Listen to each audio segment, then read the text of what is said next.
Happy Thursday, guys. It's Bill. Troy's coming in to sit with us for another daily dose of hope.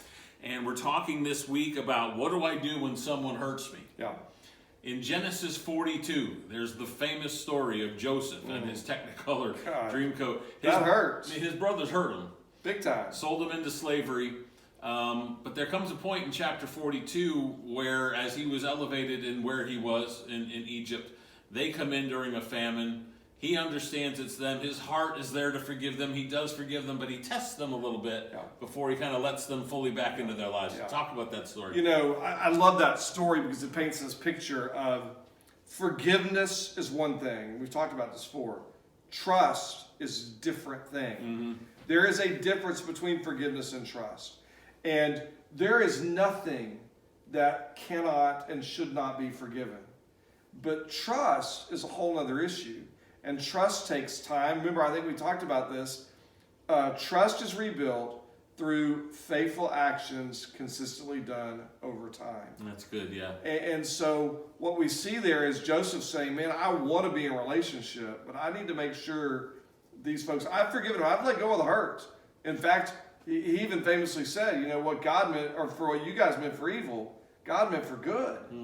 But he's still not ready to trust them yet, because trust is rebuilt in a process. And we get it twisted a lot, right? Because we think we might put it on somebody or project onto somebody, you haven't forgiven me, right, where they may have transactionally forgiven us, but they haven't kind of fully let us back in yet.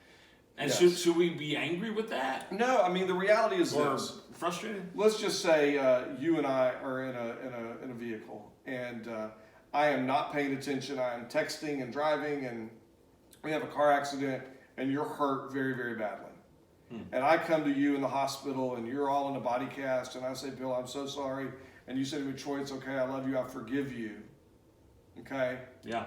It's all good. But now you get out of the hospital, and I say, hey, Bill, let's go for a ride. What are you saying?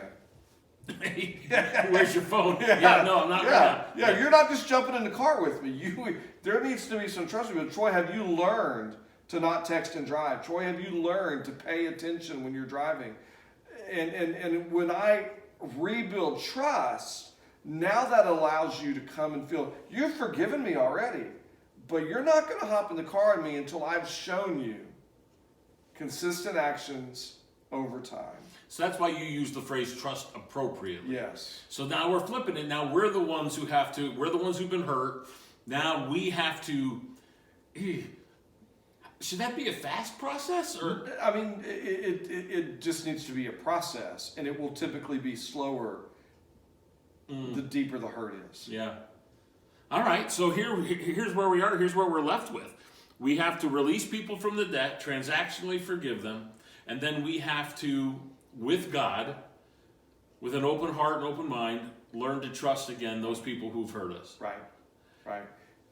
And here's the thing about trust. Again, consistent actions over time. It will take a while, but we can still be in a relationship. That relationship just might not be as close as it was. We might not be doing the same things, but we're growing towards, and just ultimately, Joseph not just forgave his family, but ultimately they were fully restored. Yeah. And they were together, living together again. Yeah, full restoration. That's what we're after, both of your heart and your relationships. This is the way to do it. We're going to talk tomorrow on Friday. We're going to kind of recap everything and give you 4 practical steps, the 4 A's of this week and what we've learned. We'll talk to you tomorrow.